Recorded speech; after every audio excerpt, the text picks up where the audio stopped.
In America, packaging is responsible for 30 or 40% of the household waste, so it's a big problem. We decided years ago to pursue lower virgin material in the packaging that we make. And we went from 25% of post-consumer recycled plastic in our bottles and jars in the late 90s to about 45% in 2002, and now 80, 100% in post-consumer recycled HDPE and PET. And this was a long journey, innovation after innovation, and it happened basically because of partnership with suppliers. I don't think you can achieve anything in sustainability by yourself. You always need more ideas, you need to innovate. It's been a great journey because suppliers got transformed by our mission. We call it the mission. It's the vision that gives life to our company. But we learn a lot of things too. Our people got super educated on materials. It allowed to educate and motivate all our employees. Packaging for an industrial company like us touches a lot of people, distribution, operations in general, manufacturing. So it's been also a great motivator. It's something people can feel proud of.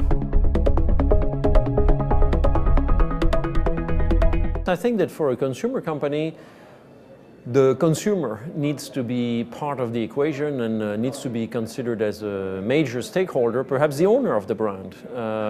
I sometimes say that the company belongs to the shareholders, but the brand belongs to the users of the brand, the consumers. So when it came to renovating, reinventing our lipstick, I had this dream that we could be the first company to have a refillable lipstick.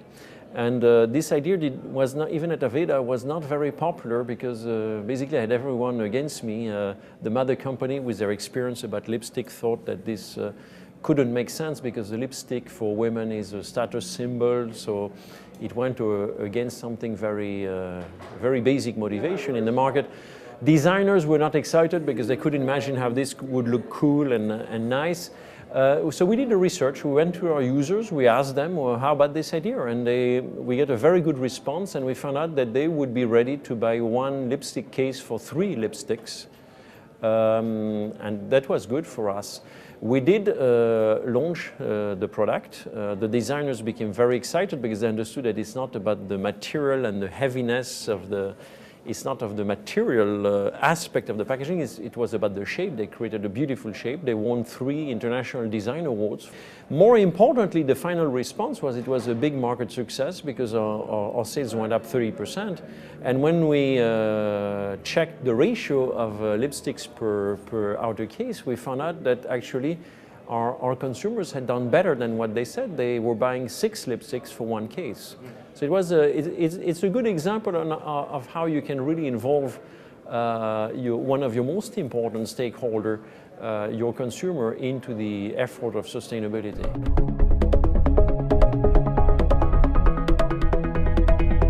We make products for beauty professionals that we want as close as possible as 100% botanical. One of the key components is the essential oils that we use we call it aromaology for our products, but also the other botanical ingredients. And now we are at about 40% organic certified botanical ingredients, and we went from 25% certified organic oils in 2000 to more than 85% now.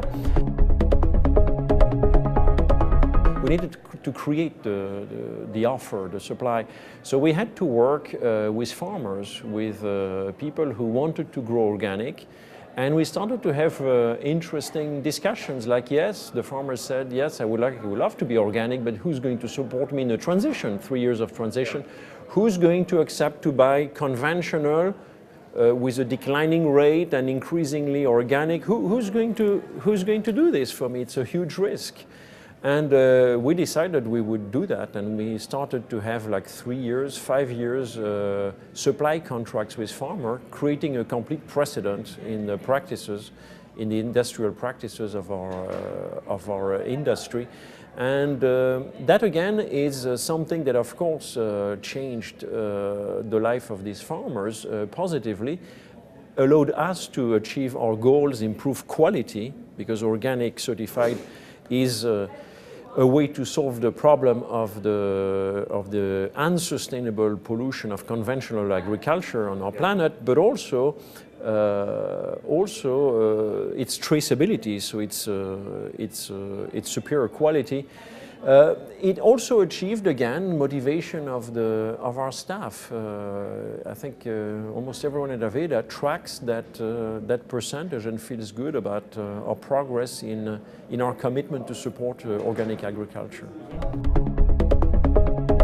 In many ways, Cirrus is more than a environmental management system. It's more than a tracking system. It's more than a reporting system. We have an emotional bond with Cirrus because our founder, the founder of our company, Horst, was the first owner of a private company to endorse the Cirrus principles in '89. So it's part of our DNA. But it's also a very compassionate organization that has relationship with other stakeholders, non-profit NGOs, other industries, and they helped us a lot. So we have a nice 2006 history to look at, and it's exciting to see that just in the domain of, in the area of energy conservation, for instance, in '96, as a manufacturer, we were emitting 3.25 pounds of CO2 per kilo of product we made in our plant in Blaine. And in 2006, it's down to 158, so it's a decrease of 51% of CO2 emission per kilo of product emitted. And that's this tracking of emissions, we owe it to the Cirrus system.